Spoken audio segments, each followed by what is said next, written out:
जाने जहां में खुश आमदीद। जन्नत के पत्ते bye Nimra Ahmad episode 8।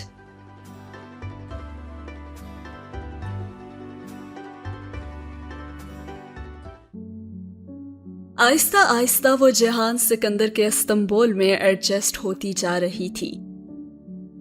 DJ की नींद पता उसे आजिज कर देते थे और डीजे को जरा कहीं टेक मिल जाती तो वो आंखें बंद करके सोने के लिए तैयार हो जाती थी। और फिर उसका भुलक्कड़पन।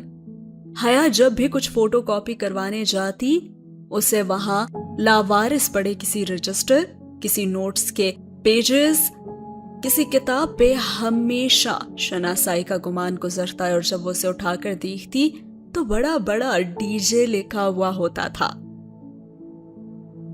वो हर चीज वापस लाकर डीजे के सर पे मारा करती थी और डीजे अरे ये इधर कैसे पहुंच गया कहकर हंसने लग जाती। सिबांची में उनका एक मखसूस आईडी कार्ड बना था और उस पे तस्वीर खिंचवाने की शर्त सर और गर्दन खुली रखना थी। वो मोबाइल के प्रीपेड कार्ड की तरह था। गुरसल का टिकट, फोटो कॉपियर की रकम और दोपहर के खाने का बिल उसी कार्ड पे अदा होता था। उसमें मोबाइल की इजी लूट की तरह बैलेंस डलवाया जाता था और उन्हें इन 5 माह में हर महीने 1000 यूरोस का स्कॉलरशिप मिलना था। लेकिन फिर चंद तकनीकी मसाइल के बायस किसी भी स्कॉलरशिप एक्सचेंज स्टूडेंट के फरवरी के 1000 यूरोस नहीं आए थे और उम्मीद थी कि मार्च में इकट्ठे 2000 मिल जाएंगे और फिर आगे हर महीने बाकायदगी से मिला करेंगे। तब तक पाकिस्तान से आई रकम से ही उसे गुजारा करना था। सो आजकल सब एक्सचेंज स्टूडेंट्स का हाथ काफी तंग था। अब दोपहर का खाना वो सिबांजी के डाइनिंग हॉल में खाती थी और रात का खाना अपने कमरे में खुद बनाना होता था। हर ब्लॉक में एक किचन था जहां पे हर स्टूडेंट अपना नाश्ता और फिर रात का खाना तैयार करता था। मसला यह था कि वहां पर तुलबा के लिए खुसूसी डिजाइन करदा चूल्हे थे और इस खतरे के पेश नजर के कहीं कोई पढ़ाई में मगन चूल्हे पे कुछ रख कर भूल जाए या फिर गैस खुली छोड़ दे और नुकसान हो, वो चूल्हे ऑटोमेटिक थे। हर 15 मिनट बाद जब चूल्हा खूब गर्म होता तो खुद ब खुद ही बंद हो जाता और फिर 5 मिनट बाद दोबारा जल उठता था। उनको बंद होने से रोकने का कोई तरीका नहीं था और ऐसे बेकार चूल्हों पे देसी खाने पकाना तो वैसे ही नामुमकिन था। अब हॉस्टल के ब्लॉक्स के करीब ही एक बहुत बड़ा लग्जरी सुपर स्टोर दिया सा था। दिया उसका नाम था और सा तुर्क में स्टोर को कहते हैं। वो दोनों दिया स्टोर से राशन लाती और बिल आधा आधा तकसीम कर लेती। अब एक रात हया खाना बनाती और बहुत अच्छा सा देसी खाना होता और दूसरी रात जब डीजे की बारी आती और जो वो बनाती वो कुछ भी होता लेकिन खाना ना होता। डीजे यार मैं ये तुम्हारे सर पे उलट दूंगी। वो जब बगैर भुनी उबली हुई सब्जी का सालन देखती या फिर उबले चावलों पे ऑमलेट के टुकड़े तो डीजे पे खूब चलाया करती थी। और फिर तुर्की के मसाले वो तो इतने फीके होते हैं कि हया 4 चमचे भर के सुर्ख मिर्च डालती तो बामुश्किल जरा सा जायका आता। और खाने उसके भी फीके ही होते लेकिन डीजे से तो बेहतर ही थे। अलबत्ता अपने कमरे में रोज सुबह जब होती तो डीजे की सीढ़ियां फलांग कर उतरती और इसी तरह निहार मुंह खिड़की में खड़ी हो जाती और फिर पेट खोलकर बाहर चेहरा निकालकर जोर से आवाज लगाती, गुड मॉर्निंग डीजे। और जवाब में दूर किसी ब्लॉक से एक लड़का जोर से पुकारता, डीजे डीजे। गालिबन वो डीजे के अल्फाज ठीक से समझ नहीं पाता था और डीजे रोज सुबह सुबह यही अमल दोहराती थी। और फिर जब वो डीजे कहता तो उसके डीजे कहने पर वो पुकारती, जालील। और वो लड़का जवाबन चलाता, दादी। और उसके बाद हया कंबल से मुंह निकालकर कुशन उठाती और डीजे को जोर से दे मारती और यूं उसकी और उस अनदेखे लड़के की गुफ्तगू इख्तिताम पसीर होती। घर रोज ही उसकी बात हो जाती थी। अलबत्ता मोबाइल के रजिस्ट्रेशन में मसला हुआ था और डीजे का तो रजिस्टर हो गया था लेकिन हया के साथ हुआ ये कि उसके पासपोर्ट पे जहां एंट्री की तारीख 5 फरवरी लिखी थी वहां ऊपर ऑफिसर के दस्तखत के बाइस 5 का हिंसा बज़ाहिर 6 लग रहा था। اور تاریخ کا ذرا سا فرق مشکل پیدا کرنے لگا اور اس کا فون رجسٹر نہیں ہو سکا تھا۔ وہ ترک سم استعمال نہیں کر سکتی تھی کیونکہ ہفتے کے بعد غیر رجسٹرڈ فون پہ ترک سم بلاک ہو جاتی ہے۔ اسی وجہ سے ہالے نے اسے اپنا ایک پرانا سا موبائل سیٹ لا دیا اور وہ اس بدصورت موٹے بھدے فون کو برداشت کرنے پہ مجبور ہو گئی اور اپنے موبائل پہ اس نے پاکستانی سم لگا دی اور وہ رومنگ پہ ٹھیک چل رہا تھا۔ سین ہوا یہاں پہ ختم۔ اگلے سین میں دکھایا جاتا ہے کہ حیا اور ڈی جے بیٹھی کھا پی رہی ہوتی ہیں۔ تبھی حیا اس سے پوچھتی ہے کہ تمہارا کہاں کا پلان ہے؟ حیا نے چاولوں کی پلیٹ میں سے چمچہ بھرتے ڈی جے سے پوچھا۔ یہ پلاؤ اس کا اور ڈی جے کا مرغوب ترین کھانا بن چکا تھا، پسند تھا انہیں اب، اور ساتھ ترک کوفتے اور پھلوں کا سلاد۔ وہ دونوں آمنے سامنے ڈائننگ ہال میں بیٹھی جلدی جلدی کھانا کھا رہی تھی۔ میں سسلی جانا چاہتی ہوں شاپنگ وغیرہ کے لیے، اور تم تو اپنی پھوپھو کے گھر جاؤ گی نا؟ ڈی جے کوفتے کے سالن میں سے تیل نکال کر دوسرے پیالے میں ڈال رہی تھی اور وہ یوں ہی ہر سالن میں سے تیل نکالا کرتی تھی اور تلی ہوئی چیزوں کو اخبار میں لپیٹ کر دباتی اور پھر کھا جاتی۔ ہاں، اور تم ہڈیوں کا ڈھانچہ اسی لیے ہو۔ حیا نے رک کر ناگواری سے اس کے سمل کو دیکھا۔ وہ بنا اثر لیے اوپر آیا تیل دوسرے پیالے میں انڈیلتی اور کھاتی جاتی۔ ان کا ڈائننگ ہال بے حد وسیع و عریض تھا اور ہر سوز روشنیاں جگمگا رہی تھیں۔ وہاں دو لمبی سی قطاروں میں مستطیل میزیں لگی تھیں، یعنی کہ ریکٹینگولر شیپ میں، اور دونوں قطاروں کے چاروں طرف کرسیوں کی سرحد بنی تھی اور ہر طرف گہما گہمی رش اور شور تھا۔ دفتن پلیٹ کے ساتھ رکھا حیا کا موبائل بج اٹھا اور اس نے چمچہ پلیٹ میں رکھا اور نیپکن سے ہاتھ صاف کرتے ہوئے چمکتی اسکرین کو دیکھا تو تایا فرقان کا ہوم کالنگ نمبر تھا۔ کال اٹھائی تو آگے سے ارم بول رہی تھی۔ حیا، ارم بول رہی ہوں۔ ہاں، کیسی ہو ارم؟ نوالا منہ میں تھا اس لیے اس کی پھنسی پھنسی سی آواز آئی۔ ٹھیک، تم سناؤ؟ ارم کی آواز میں ذرا بے چینی سی تھی۔ ہاں، سب خیریت ہے، تم بتاؤ کوئی بات ہوئی ہے کیا؟ نہیں، ہاں سنو، ایک بات تھی۔ ارم کی آواز دھیمی سی سرگوشی میں بدل گئی۔ ہاں کہو، میں سن رہی ہوں۔ حیا نے آہستہ سے چمچہ رکھا اور نیپکن سے لبوں کو دبایا اور اس کے ذہن کے پردے میں وہ ویڈیو ابھری تھی۔ وہ یار عجیب سی بات ہے، مگر تم ابا وغیرہ کو نہ بتانا۔ اصل میں کل شام جب میں یونیورسٹی سے واپس آئی نا تو گیٹ کے قریب ایک خواجہ سرا تھا، اس نے مجھے روک لیا اور حیا بالکل دم سادھے سنے گئی۔ پل بھر کو اسے ڈائننگ ہال کی آوازیں اب آنا بند ہو گئی تھی اور اس کی سماعت میں صرف ارم کے الفاظ ہی گونج رہے تھے۔ دیکھو، پہلے تو میں ڈر ہی گئی، مگر اس نے کوئی غلط حرکت نہیں کی تو مجھے تسلی ہو گئی۔ اور وہ نا مجھ سے تمہارا پوچھ رہا تھا کہ حیا باجی کہاں ہیں اور کیسی ہیں؟ امریکہ پہنچ گئی خیریت سے؟ میں نے انہیں بتایا کہ وہ امریکہ نہیں ترکی گئی ہے۔ تو پھر وہ کہنے لگا کہ میں تمہیں اس کا سلام اور وہ جھجکی دعا دے دوں۔ اور کچھ نہیں، لیکن دیکھو تم ابا وغیرہ کو مت بتانا کہ میں نے خواجہ سرا سے بات کی تھی۔ یہ بات تو تمہیں اس سے مخاطب ہونے سے قبل سوچنی چاہیے تھی نا۔ بہرحال میں نہیں جانتی کہ وہ کون ہے۔ کیا نام بتایا اس نے اپنا؟ ڈولی۔ پتہ نہیں کون ہے، آئندہ ملے تو بات نہ کرنا بلکہ نظر انداز کر کے گزر جانا، سمجھی؟ مزید چند باتیں کرنے کے بعد اس نے فون رکھ دیا اور دوبارہ پلیٹ کی طرف متوجہ ہو گئی۔ اور ڈی جے اسے دیکھتے ہوئے کہنے لگی، یار ویسے تمہاری پھوپھا کا کوئی ہینڈسم بیٹا ہے؟ ڈی جے نیپکن سے ہاتھ صاف کر کے مگن سے انداز میں سے پوچھ رہی تھی اور اس کا ہاتھ رک گیا اور وہ چونک کر اسے دیکھنے لگی اور اسے پوچھنے لگی کہ کیوں؟ تمہاری چمک دمک دیکھ کر ہی مجھے خیال آیا ہے۔ ڈی جے نے مسکراہٹ دباتی اپنی اینک انگلی سے پیچھے کی اور حیا نے یوں ہی چمچہ پکڑے گردن جھکا کر خود کو دیکھا۔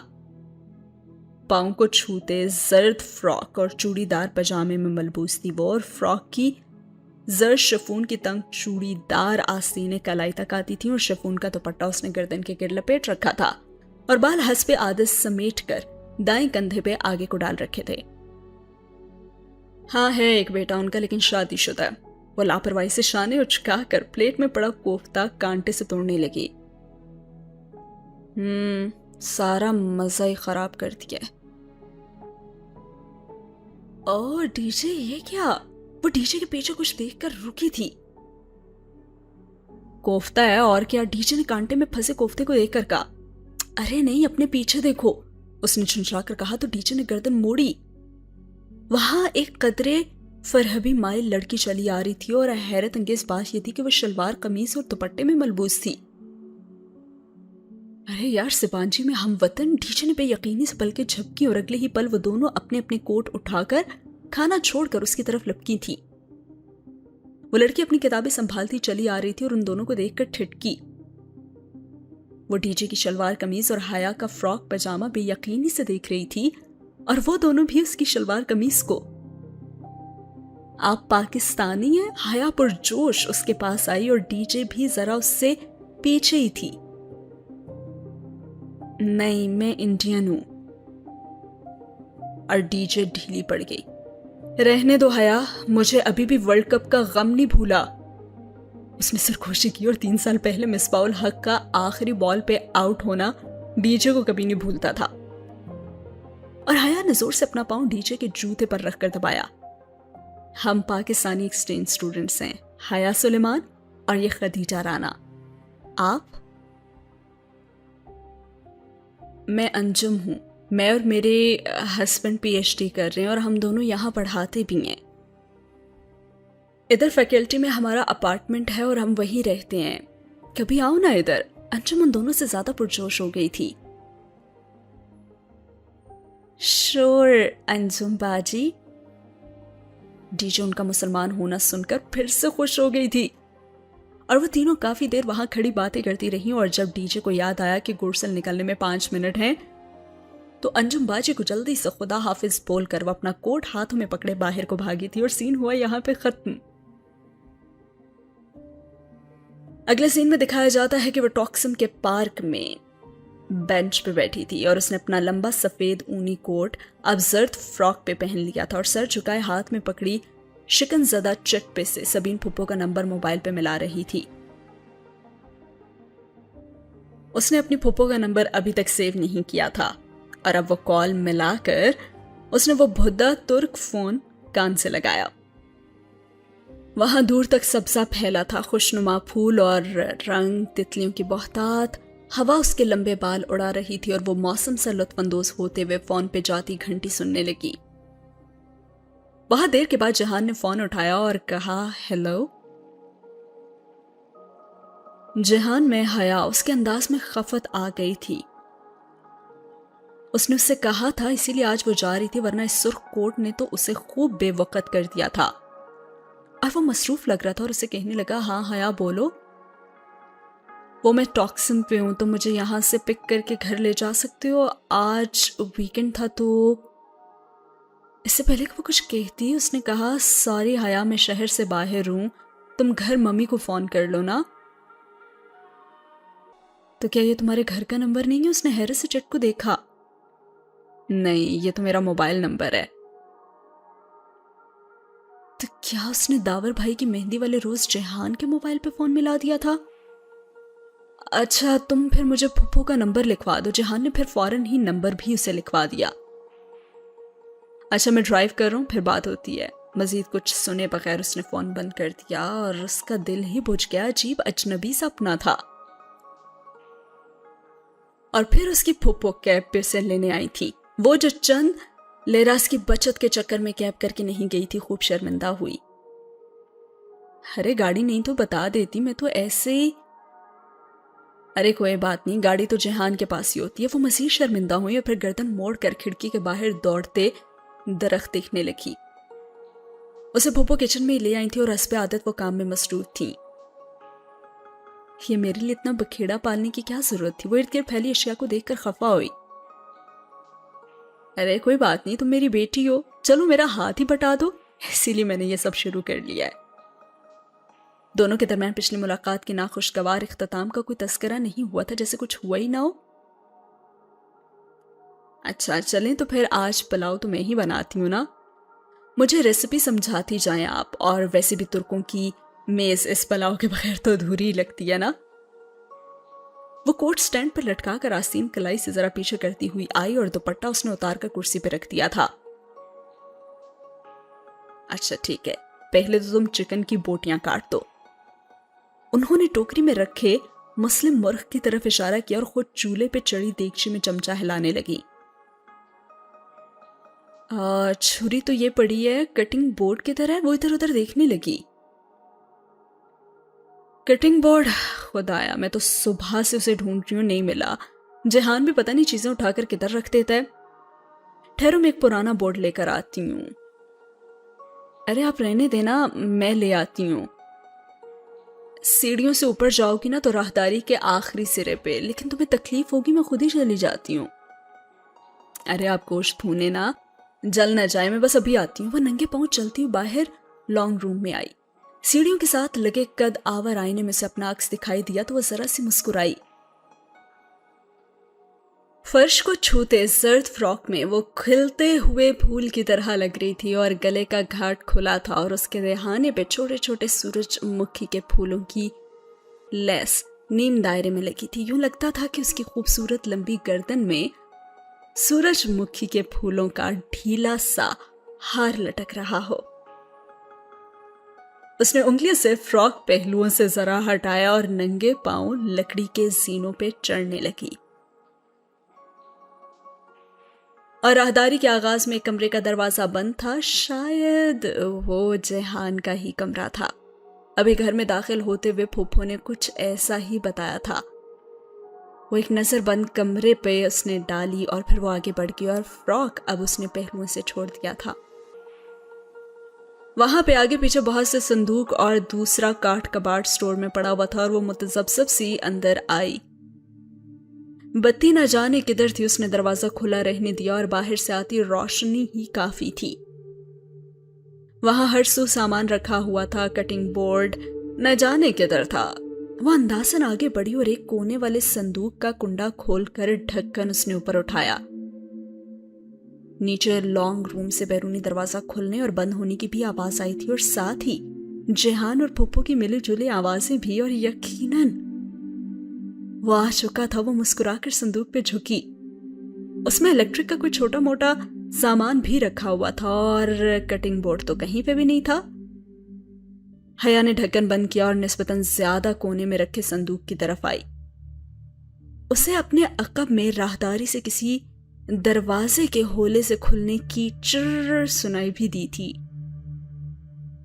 जहान इतनी जल्दी ऊपर पहुंच गया, लेकिन वो पलटी नहीं और संदूक को खोलने लगी जिसके ढक्कन के ऊपर गर्द और मकड़ी के जालों की तह थी। उसने चंद चीजें उलट पुलट की तो बेख्तियार गर्द नथनों में घुसने लगी और उसे जरा सी खांसी आई।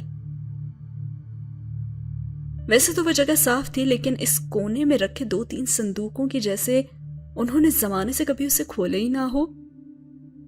और उसे तभी वहां पे आवाज भी सुनाई दी जैसे किसी ने दरवाजा खोला हो।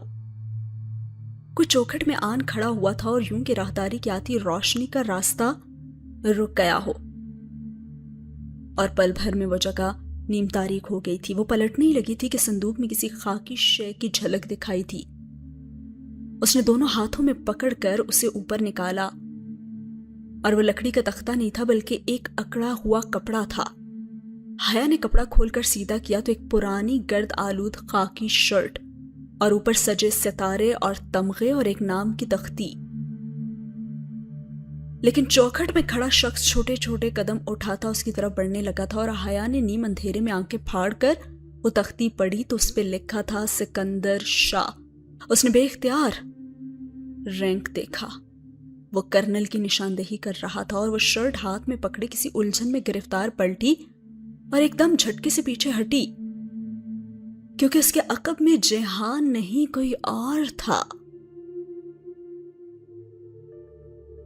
दराज कद, कनपट्टियों और पेशानी से झलकते सफेद बाल, सख्त नकूश नाइट गाउन में मलबूस व कड़ी निगाहों से उसे देखते करीब आ रहा था और वो सांस रोके उन्हें देखे गई। वो ऐन उसके सर पे आए और एक झटके से उसकी गर्दन दबोची और कहा, मेरी जासूसी करने आई हो ना? उसके गले को दबोचते वो गुर्राए थे और बेख्तियार उसके लबों से चीख निकली। शर्ट उसके हाथों से फिसल गई थी और उसने अपनी उंगलियों से गर्दन के गिर्द जकड़े उनके हाथ को पकड़कर हटाने की कोशिश की, लेकिन बेसूद। पाकिस्तानियों ने भेजा है ना तुम्हें, अपने मालिकों से बोलो कि उन्हें ब्लूप्रिंट्स कभी नहीं मिलेंगे। अरे छोड़े मुझे, वो जोर से खांसी और उसका दम घुटने लगा था, लेकिन वो उसका गला दबा रहे थे। कोई मुझ तक नहीं पहुंच सकेगा, कभी नहीं। हर चीज आगे दे दी गई है, हर चीज।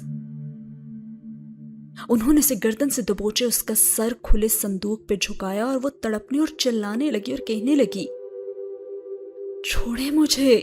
वो अपने नाखून उनके हाथ में चुभा कर उनको हटाने की नाकाम कोशिश कर रही थी। तुम्हें तो वापस कभी नहीं जाने दूंगा, वो ब्लूप्रिंट्स तुम्हें कभी नहीं मिलेंगे। और अब तो वाकई हया का सांस रुकने लगा था। वो उसका सर संदूक में देकर ऊपर से ढकना बंद कर रहे थे और उसे लगा कि वो मरने वाली है। अम्मी, अम्मी, वो वहशत से चिल्लाने लगी। वो उसको गर्दन से दबोचे उसका सर मुंह के बल अंदर दे रहे थे और गर्द से उठे संदूक में उसका सांस उखड़ने लगा। और यहां पे हुआ ये सीन खत्म और चैप्टर 2 भी। अगला सीन स्टार्ट होता है चैप्टर 3 से और सीन वही है जहां पे वो अपने आप को बचाने की कोशिश कर रही होती है और वो कहती है कि छोड़े मुझे। और तभी धड़ से दरवाजा खुला और कोई गुस्से से चिल्लाता हुआ अंदर आया। उसकी गर्दन के गिर्द जकड़े हाथ को खींचकर अलग किया और अध खुला ढक्कन पूरा खोलकर दोहरी होकर ऊंधी झुकी हया को बाजू से पकड़कर पीछे हटाया। क्या कर रहे थे आप? वो आपकी बेटी की तरह है। एक बात मेरी ध्यान से सुने, आइंदा अगर आपने इसे नुकसान पहुंचाने की कोशिश की तो अच्छा नहीं होगा। अंकिश उठाकर सख्ती से उन्हें तनबीह कर रहा था और जहान को देखकर तो वो 2 कदम पीछे हटकर खामोशी से सुनते गए। और तुम? वो हया की तरफ पलटा, एक गुस्सीली निगाह उस पर डाली और कोहनी से पकड़कर खींचता हुआ बाहर ले आया और कहने लगा, ऊपर क्यों आई थी तुम? किसने कहा था कि तुम इधर आओ? सीढ़ियों के दहाने पर लाकर उसने हया का चेहरा देखा और उसकी आंखों से आंसू बह रहे थे। दहशत से चेहरे का रंग लिबास की माने जर्द पड़ चुका था और गर्दन पे उंगलियों के सुर्ख निशान पड़े थे और वो होले होले कांप रही थी। वो फुफ्फो का बेटा मर गया था जो उन्होंने तुम्हें भेज दिया। मना भी किया था ना, मगर यहां कोई सुने तो ना। वो गुस्से में बोलता उसे कोहनी से पकड़कर नीचे सीढ़ियां तेजी से उतरने लगा और वो उसके साथ खिंची चली आ रही थी और फुप्पो परेशान सी आखिरी सीढ़ी के पास खड़ी थी। मैं बकवास करके गया था ना, लेकिन मेरी सुनता ही कौन है इस घर में? 2 दिन के लिए ना होना तो सारा निजाम उलट जाता है। पूरे घर को पागल कर दिया है इन्होंने। वो आगे बढ़ा और सेंटर टेबल पर रखी मेज से पानी की बोतल उठाकर लबों से लगाई। वो अभी भी वहीं खड़ी थी। जहान को इतने शदीद गुस्से में उसने पहली दफा देखा था और इतनी शस्ता उर्दू बोलते हुए भी। मैं उन्हें देखती हूँ, पप्पू परेशानी से कहती हूँ। ऊपर सीढ़ियां चढ़ गई और वो घूंट पे घूंट चढ़ाता गया और बोतल खाली करके मेज पे रखी और उसकी तरफ देखा। बाहर आओ, मुझे तुमसे कुछ बात करनी है। वो कहकर दरवाजा खोलकर बाहर निकल गया और वो डरी सहमी छोटे छोटे कदम उठाती उसके पीछे आई।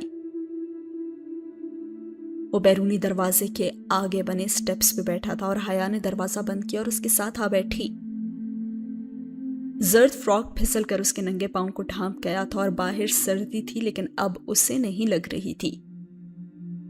और वो सामने देखते हुए कहने लगा कि जो भी हुआ मैं उसके लिए माजरत खा हूं। नीली जीन्स के ऊपर पहने भूरे स्वेटर को आतन कोहनियों से जरा आगे तक मोड़े वो हमेशा की तरह वजी और स्मार्ट लग रहा था। गुस्सा अब कहीं नहीं था और वो पहले वाला धीमा और संजीदा जहान बन चुका था। देखो, अब्बा की तबीयत ठीक नहीं रहती, वो अपने हवासों में नहीं रहते। कई दफा तो उन्होंने मम्मी को भी मारने की कोशिश किया, लेकिन मुझे कुछ नहीं कहते। डरते नहीं हैं वो मुझसे, शायद नफरत करते हैं मुझसे। सामने सब सा था और उससे आगे सफेद लकड़ी की बाड़ और बाड़ से ही बना गेट, और बाड़ के तख्तों की दरसों से बाहर गीली सड़क दिखाई दे रही थी। नम हवा घास पर से सरसराती हुई गुजर रही थी और वो घुटनों के गिर्द बाजू का हल्का बनाए चेहरा जहान की जानिब मोड़े बैठी थी। फ्रॉक का फर्श को छूता दामन हवा की लहरों से फड़फड़ाता हुआ ऊपर उठ जाता तो पजामे की तंग चूड़ियों में मुकीद टखने और पांव झलकते। और फिर जहान उससे कहने लगा, मेरा भी दिल करता है कि मैं पाकिस्तान जाऊं, अपने रिश्तेदारों के दरमियान रहूं, अपना आबाई घर देखूं, मगर हम पाकिस्तान नहीं जाते। और तुम उस रोज मम्मी को ताना दे रही थी कि हम पाकिस्तान नहीं आते। नहीं, वो गड़बड़ा गई, मगर वो नहीं सुन रहा था। हया, हम कभी वापस पाकिस्तान नहीं जा सकते। और वो सन्नाटे में रह गई, लेकिन क्यों? वो चंद लम्हे चुप रहा और फिर आहिस्ता से कहने लगा,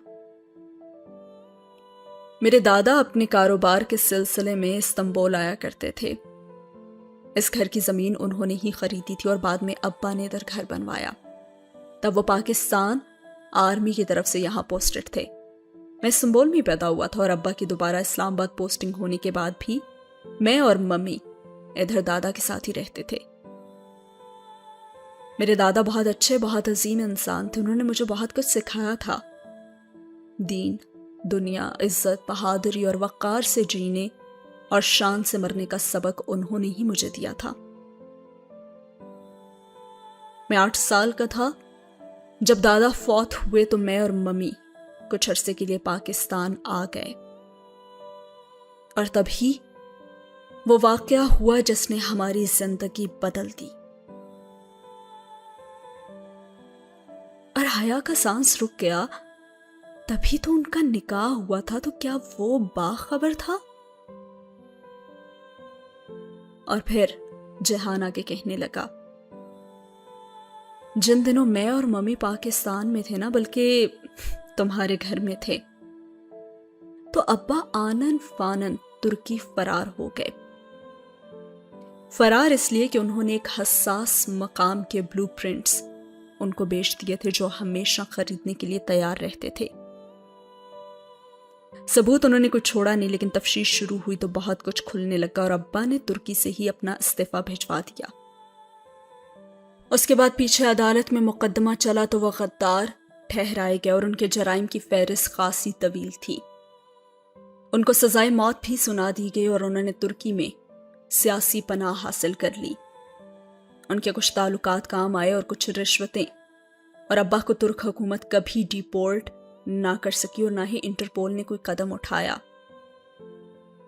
किस्सा मुख्तसर, अब्बा जिस दिन पाकिस्तान की सरजमीन पे कदम रखेंगे वो गिरफ्तार हो जाएंगे और उनको फांसी दे दी जाएगी। और ये बात तुम्हारे वालिदैन को पता है, लेकिन बदनामी के डर से उन्होंने कभी किसी को बताई नहीं। और वह किसी भी जज्बे से आ रही निगाहों से बस सामने बाढ़ को देखता रहा था और हया यकटक उसे देखे गई। उसके घर में फूफो के शौहर का जिक्र कोई नहीं करता था, शायद दानिस्ता तौर पर ही ऐसा किया जाता था। और फिर जहान बोला, मैं गद्दार का बेटा हूं, मेरा बाप एक मुल्क दुश्मन है। इस जिल्लत के बावजूद हम अब्बा के साथ रहने पे मजबूर हैं। एहसास जुर्म है या कुदरत की सजा, वो वक्त गुजरने के साथ साथ अपना जहन अब खोते जा रहे हैं। सजाए मौत का खौफ उनके लिए नासूर बनता जा रहा है। इसलिए जो उन्होंने तुम्हारे साथ किया उस पे उन्हें माफ कर देना। वो मेरे बाप हैं और बावजूद इसके कि ये हकीकत बहुत जगह मेरा सर झुका देती है, मैं उनसे मोहब्बत करने पे मजबूर हूं।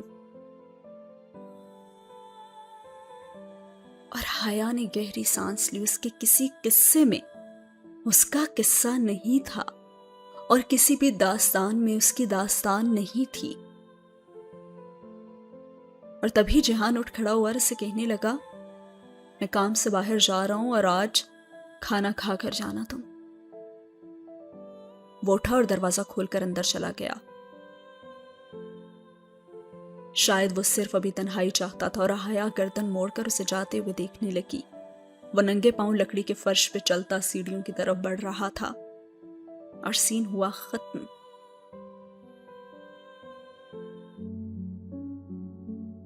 حیا، خدیجہ، ڈالی نے انہیں اس وقت پکارا جب وہ دونوں ڈی جے کے بنک پہ بیٹھی ڈی جے کی شاپنگ پہ تبصرہ کر رہی تھیں۔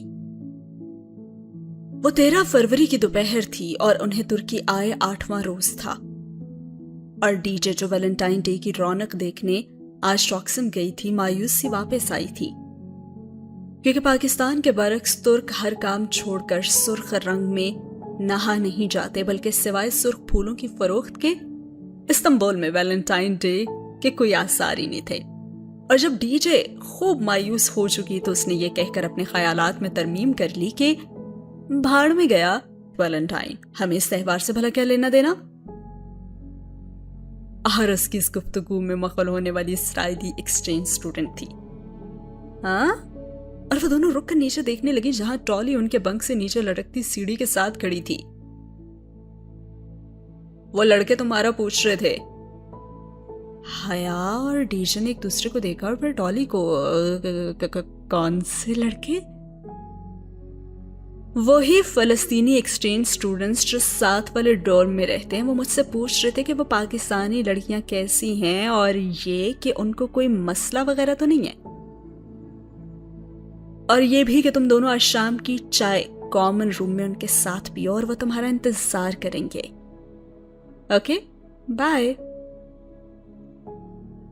ایک اسرائیلی مسکراہٹ ان کی طرف اچھالتی ہاتھ ملا کر وہ باہر نکل گئی۔ ارے یہ فلسطینیوں کو ہمارا خیال کیسے آ گیا؟ اس ٹالی کے درخت سے دل بھر گیا ہوگا نا، شاید ٹیچر نے قیاس آرائی کی۔ بکومت، وہ ہمیں صرف اپنی مسلمان بہنیں سمجھ کر بلا رہے ہوں گے، سمجھی؟ اتنے ہینڈسم لڑکوں کی بہن بننے پہ کم از کم میں تو تیار نہیں ہوں۔ یہ بھائی چارہ نا تمہیں مبارک ہو۔ ٹیچر بدک اٹھی تھی۔ چلو پھر تیار ہو جائے نا تاکہ وقت پہ پہنچ سکے۔ حیا لکڑی کی سیڑھی سے نیچے اترنے لگی۔ صرف ہمیں بلایا ہے یا یہ عرب اسرائیل دوستی کی زندہ مثال بھی موجود ہوگی؟ ٹیچر کا اشارہ واقعی ٹالی کی طرف تھا۔ پتا نہیں، حیا نے شانے اچکا دیا اور الماری سے کپڑے نکالنے لگی۔ ہر موقع کی مناسبت سے مکمل ڈریسنگ کرنا اس کا تو جنون تھا، اور کپڑوں پہ ایک سلوٹ تک نہ ہو اور میک اپ کی ایک لکیر بھی اوپر نیچے نہ ہو، وہ ہر بات کا بہت خیال رکھتی تھی۔ البتہ لڑکوں کو دعوت پہ جانے کی اجازت پاکستان میں ابا یا پھر تایا فرقان کبھی نہ دیتے، لیکن وہ ادھر کون سا دیکھ رہے تھے؟ یہ تو ترکی تھا اور یہاں سب چلتا تھا۔ وہ 3 لڑکے تھے، معتصم، المرتضی، حسین اور مومن، اور ان کے جو 2 دوست تھے محمد وقار اور نجیب اللہ، دعوت کے شروع میں ہی موجود تھے۔ وہ دونوں بھی فلسطینی ہی تھے۔ وہ دونوں شروع میں تو موجود تھے، پھر اٹھ کر چلے گئے، مگر ان تینوں میزبانوں نے احسن طریقے سے میزبانی نبھائی تھی۔ وہ تینوں ہی اسمارٹ اور گڈ لکنگ سے لڑکے ایک جیسے ہی لگتے تھے۔ معتصم ان میں ذرا لمبا تھا، اس کا نام معتصم المرتضی تھا، مگر یہ ڈی جے نے بعد میں نوٹ کیا کہ وہ فیس بک پہ اپنا نام معتصم اینڈ مرتضی لکھتا تھا، اور وجہ انہیں کبھی سمجھ نہیں آئی۔ حسین اور معتصم ان دونوں کو بالکل اپنی چھوٹی بہنوں کی طرح ٹریٹ کر رہے تھے۔ البتہ اس بھائی چارے سے مومن متفق نہیں تھا۔ وہ ذرا فلرٹی نظر باز سا لڑکا کچھ بھی تھا، لیکن مومن نہ تھا۔ البتہ وہ دونوں اس کو اپنی موجودگی میں سیدھا کیے ہوئے تھے، اور وہ دونوں اتنے ملنسار اور مہذب لڑکے تھے کہ حیا کو اپنے سارے کزنز ان کے سامنے بیکار لگے تھے۔ البتہ جہان کی بات اور تھی، اس نے فوراً اپنی رائے میں ترمیم کی تھی۔ اگلے ہفتے حسین کا برتھ ڈے ہے۔ حسین موبائل پہ فون سننے باہر گیا تو مومن نے بتایا، اور پھر ڈی جے کو سوچ کر بولی کہ پھر تو ہمیں اسے ٹریٹ دینی چاہیے نا، اور پھر حیا کو بھی خیال آ رہا، کہنے لگی ہاں اور گفٹ بھی۔ ہم دونوں اس کے لیے ایک گھڑی خریدنے کا سوچ رہے ہیں اور جو ہم نے جواہر میں دیکھی ہے 130 لیراس کی ہے۔ معتصم نے چائے کا آخری گھونٹ پی کر کپ میز پہ رکھا۔ یعنی کہ پاکستانی روپوں میں؟ حیا نے سوچتے ہوئے پرس میں ہاتھ ڈالا تاکہ موبائل کے کیلکولیٹر سے حساب کر سکے، تو اس نے فوراً بتایا 7150 پاکستانی روپے۔ معتصم جھک کر پیسٹریز کی پلیٹ سے ایک ٹکڑا اٹھاتے ہوئے بولا اور حیا کا پرس کو کھنگالتا ہاتھ رک گیا۔ اس نے حیرت و بے یقینی سے معتصم کو دیکھا۔ اتنی جلدی تم نے کیسے حساب کیا؟ میں میتھس کا اسٹوڈنٹ ہوں، وہ جھم کر مسکرا دیا۔ اور معتصم کا ایک ہی خواب ہے کہ وہ میتھس میں نوبل پرائز لے۔ مومن حیا کے ہاتھوں کو دیکھتے ہوئے کہنے لگا، اور وہ تھوڑی دیر بعد معتصم سے آنکھ بچا کر حیا کے سراپے کا جائزہ لے لیتا اور حیا قدرے رخ موڑ کر معتصم کی طرف متوجہ ہو جاتی۔ تو میتھس کی اسٹوڈنٹ، جلدی سے بتاؤ کہ اس مہنگی گھڑی کو خریدنے کے لیے اگر ہم چاروں پیسے تقسیم کریں تو ہر ایک کے حصے میں کتنے؟ ابھی وہ یہیں پہ تھی کہ اس نے فوراً کہا کہ 32 لیرا اور 50 گزش۔ اوکے، حیا نے گہری سانس لی اور پرس کھولا اور ان کو پیسے انہوں نے زبردستی تھمائے، اور مومن کو تو کوئی اعتراض نہ تھا، لیکن معتصم ان سے رقم لینے پہ متذبذب تھا۔ مگر یہ ایک انکہی بات تھی کہ بغیر اسکالرشپ کے استنبول جیسے مہنگے شہر میں وہ سب اتنا ہی افورڈ کر سکتے تھے۔ وہ تینوں جواہر کے لیے اب نکل رہے تھے اور معتصم نے بتایا کہ وہ ابھی حسین سے نظر بچا کر گھڑی خرید لائیں گے۔ ان کو بھی ساتھ چلنے کی پیشکش کی اور ڈی جے ہاں کرنے والی تھی کہ حیا نے اس کا پاؤں اپنے جوتے سے زور سے کچلتے باہر بظاہر مسکراتے ہوئے انکار کر دیا۔ نہیں، آپ لوگ جائیں، ہم آج ہی ہو کر آئے ہیں۔ اور پھر وہ تینوں چلے گئے تو ڈی جے نے برا سا منہ بنا کر اسے دیکھا کہ تم نے اسے انکار کیوں کیا؟ پاگل عورت، تم پاکستان سے آئی ہو نہ کہ نیو یارک سے۔ ان کی دعوت قبول کر لی، یہی بہت ہے۔ اب ہم ان کے ساتھ سیر سپاٹوں پہ بھی نکل جائیں، کیا دماغ ٹھیک ہے تمہارا؟ لیکن وہ تو ہمارے بھائیوں کی طرح ہے نا۔ ہاں، پیچھے ہمارے اصلی والے بھائیوں کو پتا چلا نا تو کل ہی پاکستان بلوا لیں گے، اس لیے اپنی اوقات میں واپس آؤ اور رات کے کھانے کی تیاری کرو۔ وہ موبائل کے ساتھ نہیں، ہینڈز فری کانوں میں لگاتے ہوئے بولی، زہر ملا کر دوں گی میں تمہیں۔ ڈی جے بھی بھناتی ہوئی پیر پٹک کر اٹھی۔ ہاں، اور اگر تم چاولوں پہ آملیٹ ڈال کر لائی نا تو میں ساری ڈش تمہارے اوپر الٹ دوں گی۔ وہ وہی صوفے پہ لمبی بیٹھی اب موبائل کے بٹن دبا رہی تھی۔ دھیما میوزک اس کے کانوں میں بجنے لگا اور ڈی جے غصے میں بہت کچھ کہتی ہوئی باہر چلی گئی، لیکن اسے سنائی نہیں دے رہا تھا اور وہ آنکھیں موندے ہوئے پاؤں جھلانے لگی۔ اور ڈی جے پیر پٹک کر باہر کو نکل گئی اور سین ہوا یہاں پہ ختم۔ اب وہ رات ویلنٹائن کی رات تھی اور پھر ان لوگوں کی پارٹی کیسے ہوئی یہ جانیں گے ہم اگلی ایپیسوڈ میں۔ امید ہے کہ آج کی ایپیسوڈ آپ کو اچھی لگی ہوگی۔ ملتے ہیں اگلی ایپیسوڈ میں۔ اللہ حافظ۔